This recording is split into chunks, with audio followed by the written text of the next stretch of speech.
On February 11, 2025, President Trump signed an executive order. This order was a declaration of war on the federal workforce. It directed agency leaders to prepare for massive layoffs. The order sent shockwaves through the federal government. Hundreds of thousands of workers faced an uncertain future. This marked the beginning of a tumultuous period for federal agencies and their employees. The executive order was clear. The Trump administration wanted a smaller federal government. The order called for large-scale reductions in force. This signaled a dramatic shift in policy. Previous administrations had trimmed the federal workforce, but nothing on this scale.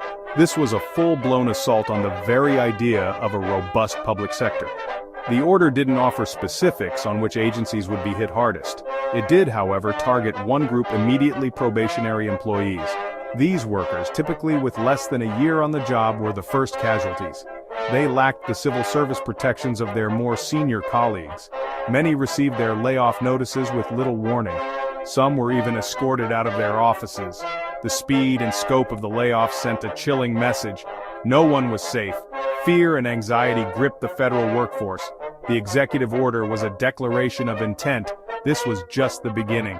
The full impact of Trump's plan would unfold in the coming months and years. The executive order cast a long shadow over federal agencies. Rumors of impending cuts swirled through the hallways. Morale plummeted. The uncertainty was agonizing. Employees waited with bated breath for news of their fate. Some agencies received specific instructions. They were told to prepare for drastic workforce reductions. The National Science Foundation and the Housing and Urban Development Department were two such agencies. Both were informed of potential cuts of up to 50%. These cuts would be devastating, crippling their ability to carry out their missions. The NSF funds critical scientific research. HUD provides affordable housing assistance to millions of Americans. These cuts would have real-world consequences. The Office of Personnel Management, the federal government's Human Resources Department, played a central role in the layoffs. It issued the layoff notification for probationary workers. Ironically, the OPM itself wasn't spared. Dozens of its own probationary employees were let go, given just 30 minutes to pack their belongings and leave. The layoffs affected a wide range of agencies and employees. The Department of Education fired at least 39 employees, including civil rights workers and student aid officials.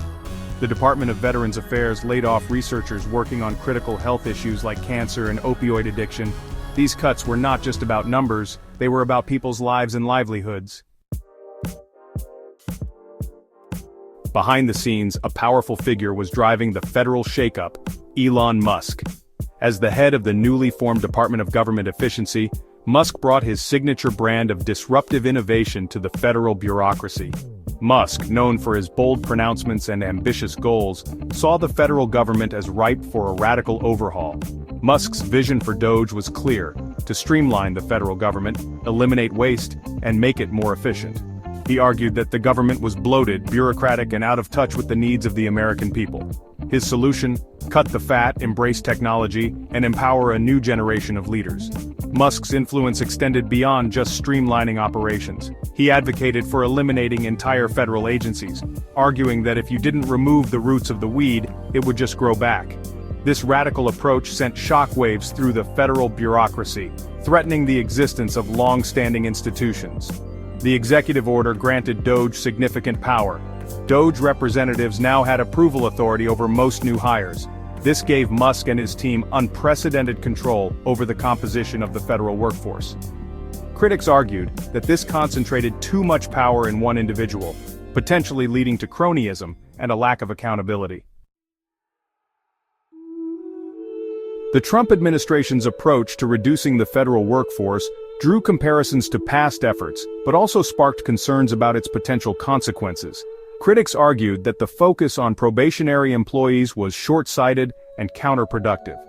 Elaine Kamarck of the Brookings Institution pointed out that this strategy disproportionately targeted younger workers. These younger workers, however, were essential for replacing the retiring baby boomer generation. Kamarck contrasted this approach with the Clinton administration's more measured reduction of 426,000 federal jobs over 8 years. The Clinton administration achieved these reductions through attrition, buyouts, and early retirement incentives, minimizing the impact on essential services. The Trump administration's layoffs, on the other hand, threatened to create a knowledge gap within the federal government. Experienced employees were let go, taking with them years of institutional knowledge and expertise. This loss of expertise could hamper the government's ability to function effectively and respond to future challenges.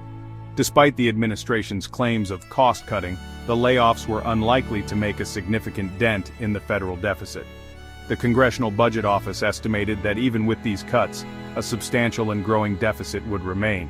Critics argued that the layoffs were more about ideology than fiscal responsibility, driven by a desire to shrink the size and scope of government.